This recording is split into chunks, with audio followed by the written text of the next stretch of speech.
교만이란 남을 나보다 낮게 여기지 못하고 무시하는 것, 내가 모든 면에서 남보다 더 우월하다고 여기는 것입니다. 교만한 사람은 자기 위에는 사람을 두지 않습니다. 곧 자기 자신을 제일로 여기지요. 매사에 상대를 무시하고 얕잡아 보며 가르치려 합니다. 보통 자신보다 못해 보이는 상대에게 이렇게 교만한 태도를 취하기가 쉽지요.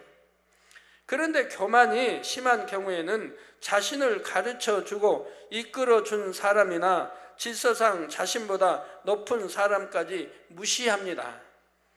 윗사람이 어떤 권면이나 지적을 해 주어도 잘 들으려 하지 않죠. 이건 참으로 교만하죠. 뭘 잘 모르고 저렇게 말한다 하며 불평하거나 이제는 나도 다 아는데 잘할 수 있는데 하며 오히려 권면하는 상대를 가르치려 하기도 합니다. 이런 상대와 대화를 하게 되면 곧잘 변론이 일어납니다. 더 나아가 다툼이 일어나기도 하지요. 그런데 눈에 띄게 자신을 드러내고 뽐내고 남을 무시하는 등 비진리의 행함들이 겉으로 확연히 드러나는 교만은 쉽게 발견이 됩니다. 이런 교만을 육적인 교만이라고 하지요. 육적인 교만은 주님을 영접하고 진리를 알게 되면 대부분 빨리 벗어버립니다. 그러나 교만이라는 죄성을 마음에서 온전히 뽑아버린 것은 아니기 때문에 신앙생활을 하다 보면 다시 교만이 틈타기도 합니다. 신앙생활을 오래 하면 많은 말씀을 들어야 합니다. 직분이나 사명을 받기도 하고 머리가 되기도 하지요. 그러다 보면 말씀을 많이 들어서 아는 것을 마치 말씀을 마음에 다 이룬 것처럼 착각하므로 나는 이만큼 이루었다, 나는 옳다 생각합니다. 그래서 들어 아는 말씀으로 상대를 지적하고 판단, 정죄하지요. 그러면서도 자신은 진리로 옳고 그름을 분별하는 것이라고 생각합니다. 또 어떤 일꾼들은 마음이 높아져서 자신의 유익을 쫓아 꼭 지켜야 할 교회 규범이나 반드시 밟아야 하는 절차 등을 무시하기도 합니다.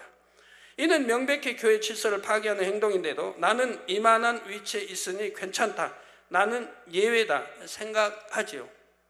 이처럼 높아진 마음을 영적인 교만이라 합니다. 이런 교만은 비교적 발견하기가 쉽지 않지요. 이처럼 높아져서 하나님의 법과 질서들을 무시하면서 하나님을 사랑한다면 이는 참이 될 수 없습니다. 다른 사람을 판단, 정죄하는 마음 또한 진정한 사랑의 마음이라 할 수가 없지요. 진리는 상대에 대해 오직 좋은 것만 보고 듣고 말하는 것입니다. 하나님께서는 교만한 사람을 차라리 어리석은 자라 말씀하십니다.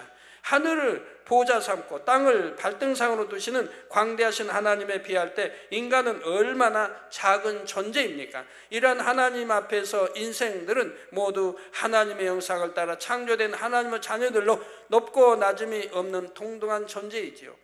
또한 이 세상에서 아무리 자랑할 것이 많다 해도 이 땅의 삶은 잠시 잠깐일 뿐입니다. 이 짧은 삶이 다 지난 후에는 반드시 심판이 있고 결국 각 사람이 하나님 앞에 겸손히 행한 만큼 천국에서 높은 사람이 되지요.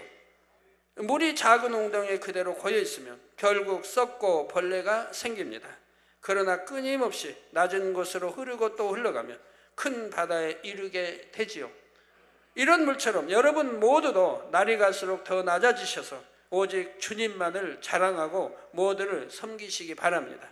그래서 가장 아름다운 천국 새 예루살렘 아버지 보좌까지 나아가실 수 있기를 주님의 이름으로 축원합니다.